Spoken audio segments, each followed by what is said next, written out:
Well, I was lucky enough to grow up in a small town up in the mountains up in East Tennessee that was really kind of like Mayberry, you might as well say. It was um, a very simple world back then. We started off with no TV set and played outside in the neighborhood every afternoon and that kind of thing. So it was a wonderful place to grow up.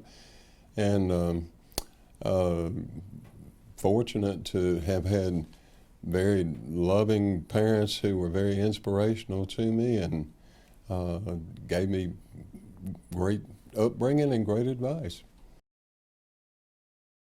My dad was a chemical engineer, worked for an Eastman Kodak plant, and my mom started off as a church secretary, but ended up being a full-time mom, was great for us. Went to elementary school at uh, Andrew Johnson Elementary School. Went to high school at Dobbins Bennett High School. Graduated in 1964. Went to Southwestern at Memphis, now Rhodes College. Started there after high school, and then started LSU Law School in 1967 and graduated in 1970. I found out I was not that good at math and science, as I perhaps had more talent in other areas, and started thinking about things, and just something clicked when I was in high school. I said, practicing law ought to be a really interesting thing to do. And so I kind of got that in my brain. I said, well, I'm going to a liberal arts school. I'll get a little bit of everything. I'll be a good background for that. And the more I thought about it, the more I wanted to pursue that. So ended up making that decision and following those paths to get there. But I guess the funny thing to me about law school was that you were hitting so many different angles, and all of a sudden the third year, and I don't know why they didn't think about maybe altering how they taught it, but they had a course in civil procedure. And for some reason, things started clicking, like succession law made sense to me at that point. Torts law seemed to make more sense to me. But just how did you physically do stuff? And that was quite an enlightening thing. So if I had to pick one, I'd say that was the best one as far as being the most helpful to me.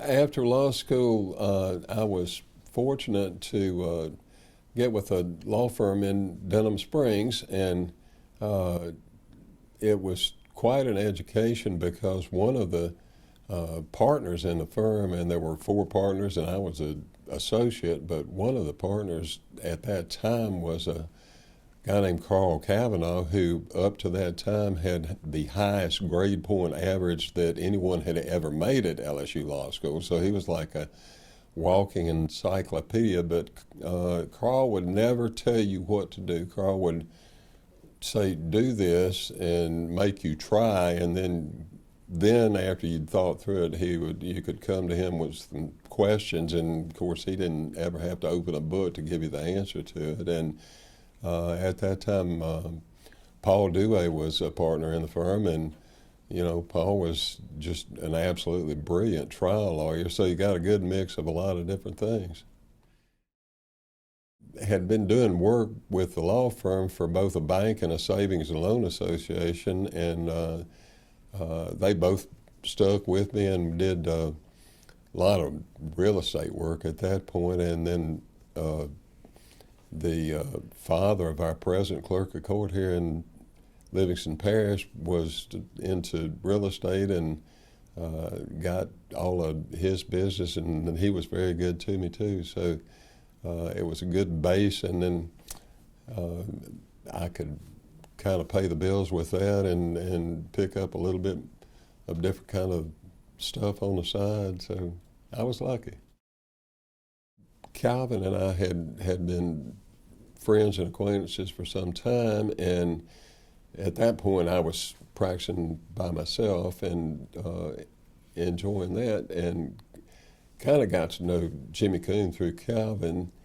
And so we got to hatching up a scheme about, maybe we could start a partnership, and it was a good mix because, as I've said, my practice was heavily into commercial type of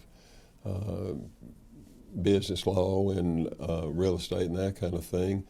And so we had plaintiff's work, we had insurance defense, we had either Calvin or Jimmy at one time or another was the assistant district attorney for Livingston Parish, and so had criminal work, but on top of that, that brought in some municipal work because the district attorney had supplied representation to a lot of the smaller municipalities, so ended up learning some of that law too.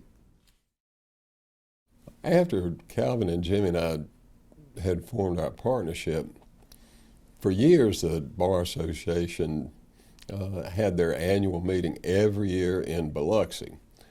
And one of the presidents who was coming along had said, well, we need to broaden our horizons, so decided to have the Bar Association meeting in Las Vegas. And they both wanted to go, and I was not really able to at that time, so I stayed home. And had the windows open. It was a cool morning, and woke up with this huge boom. I said, I wonder what that is, and got to work, and about the time I got to work, the phone started ringing, and they said, there's a train that's derailed and we need to file a class action suit. Go do that immediately. And I said, what's a class action suit? I had no idea, and of course back then there weren't that many. So I don't know where I got some form that kind of cobbed together to try to get this done and get it out and get it filed. And of course that was a kind of wild experience dealing with the management of that and trying to help. And but it ended up being a big case and kind of a precedent setter in a lot of ways as far as case management and that sort of thing. My judicial career actually kind of started, I guess, by accident. The judge who preceded me in my division was having some health issues and was forced to retire. And he got in touch with me and said, I want you to take my place. Well, I'd never really thought about being a judge, but kind of stuck to me and started appealing to me. And then the word started getting out, and I had some real encouragement by a lot of guys and gals to go and throw my hat in the ring. I had never run for political office, so it was a new experience to me, and it was kind of rat race in that respect because it's a 3-parish district, and you'd go out and try to meet as many people as you could meet and that sort of thing, and you'd come dragging home at night and never feel like you got all the calls returned or saw as many people as you wanted to. But the good part about it was that most people didn't know me, and most people didn't know my opponent, and I got a warm reception everywhere I went because I was the only one who would talk to him and ask him and that kind of thing, and ended up making some friends who I am still in touch with from time to time, although after my first contested race, I was fortunate enough to go in re-elected without opposition ever since then. So I hope that's a compliment. It certainly is easier than having to go out and beat the bushes, but I have done that too.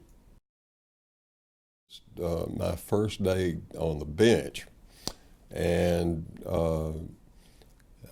I got elected at the same time as a good friend of mine, Bruce Bennett, was elected, and we got sworn in the morning and went off to work immediately. I went to St. Helena Parish, and Bruce came over to Livingston where he was assigned, and I hadn't been up there long at the courthouse. A fella came up to me and said he really needed help, that they had taken his pet bear cub, and he was very fond of his bear cub. In fact, he had a he pulled his wallet out and he had like a baby picture of his bear cub in there and just was pleading to get it back. And I said, well, what can be the harm of that? So turned out that the bear cub was in custody in Livingston Parish. So I called Bruce and told him the situation and said, could you please sign this order for this guy to get his bear cub back? And he said, well, I guess so. So he did.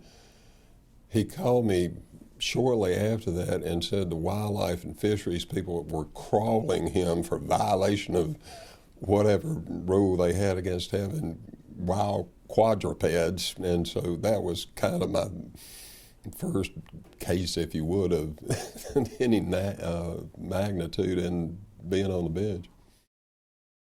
I think Carl Cavanaugh had a lot of influence on me as far as just his knowledge of the law, and he would certainly go down as one of them.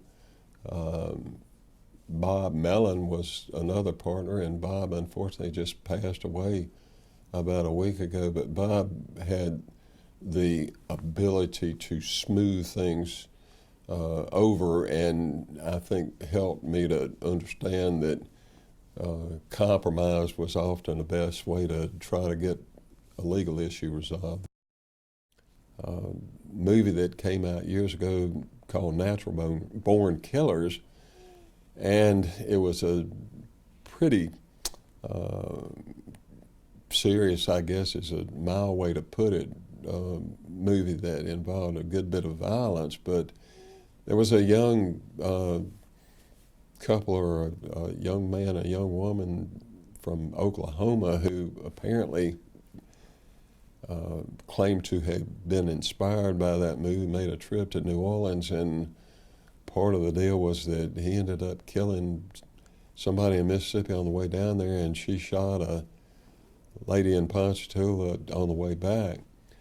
And so they were sued along with Oliver Stone, who was the producer of the movie, under the theory that the violence in the movie had somehow influenced these young people to commit those acts. And so I ended up having a very interesting First Amendment case at that point, and again, extremely capable lawyers on both sides. In fact, one of the defense lawyers was Jack Weiss, who became the dean of the LSU Law School, but he was still in practice at that point and certainly knew his First Amendment law. So that was another good experience. We desperately needed a new courthouse in Livingston Parish, and I was actively involved with a lot of other good people in being able to get this facility put together. And it's just not only a safe, nicer building, but it's a safer building as far as security and having the capacity to accommodate the caseload that we have out here. So I was really happy to be able to do that as well. By far one of the greatest honors I have had was through the Bar Foundation a couple of years ago, named me as the Calagaro Justice Award winner, and or recipient, not winner, for that particular year. And I've known so many judges statewide that, and so many, it's not limited to judges, to both attorneys as well, and just so many people that have done so many things. To be in that company is quite an honor, and I would have to say that was one of the things that I felt most honored about. Oh gosh, the way I'd like to be remembered is really the way I would hope if I were a lawyer going in front of a judge to be remembered, and I just hope to be remembered as being fair and being patient and trying to listen to both sides. If I can be remembered like that, that would be the best possible thing in my view.